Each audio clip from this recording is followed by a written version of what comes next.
గోదావరి పుష్కరాలు చివరి దశకు చేరుకున్నాయి. శనివారం సాయంత్రానికి పుష్కర స్నానాలు ముగుస్తాయి. తెలుగు రాష్ట్రాల్లో పుణ్యస్నానాలు చేస్తున్న భక్తుల సంఖ్య కోట్లు దాటిపోయింది. రెండు రాష్ట్రాలు పోటీపడి లెక్కలు ప్రకటిస్తున్నాయి. ఈ లెక్కలు చూస్తే పుష్కరాలకు ఇంతమంది వచ్చారా అన్న ఆశ్చర్యం వ్యక్తమవుతోంది. చాలా మందికి ఒకటే అనుమానం, అసలు పుష్కరాలకు వస్తున్న భక్తుల్ని ఎలా లెక్కిస్తున్నారు? అవి ఎంతవరకు కరెక్ట్?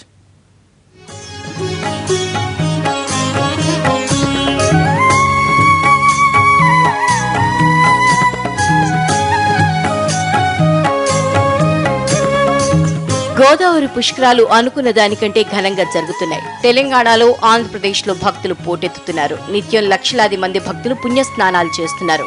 ఆంధ్రప్రదేశ్లో ఇప్పటికే 4 కోట్ల మందికి పైగా భక్తులు పుష్కర స్నానం చేశారని అంచనా. తెలంగాణలోనూ భక్తుల అంచనా దాదాపుగా ఇంతే ఉంది. రెండు రాష్ట్రాలు పోటాపోటీగా పుష్కర భక్తుల లెక్కల్ని ప్రకటిస్తున్నాయి. పుష్కరాలు ముగిసే నాటికి ఇరు రాష్ట్రాలు 10 కోట్ల మంది పుణ్యస్నానాలు చేస్తారని లెక్కలు చూస్తే అర్థమవుతోంది.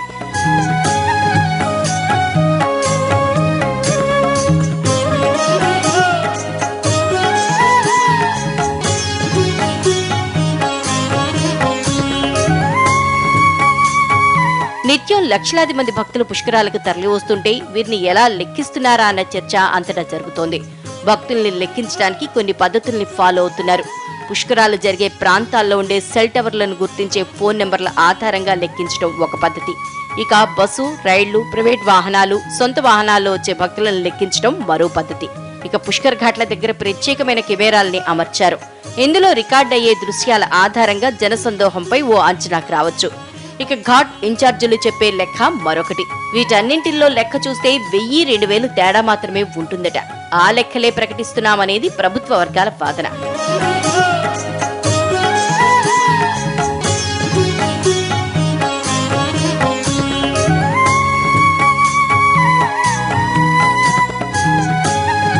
ఈ లెక్కలు చూస్తుంటే రాష్ట్ర ప్రజలంతా పుష్కర స్నానాలు చేసి ఉండాలి. కానీ వాస్తవంగా పరిస్థితి అలా లేదు.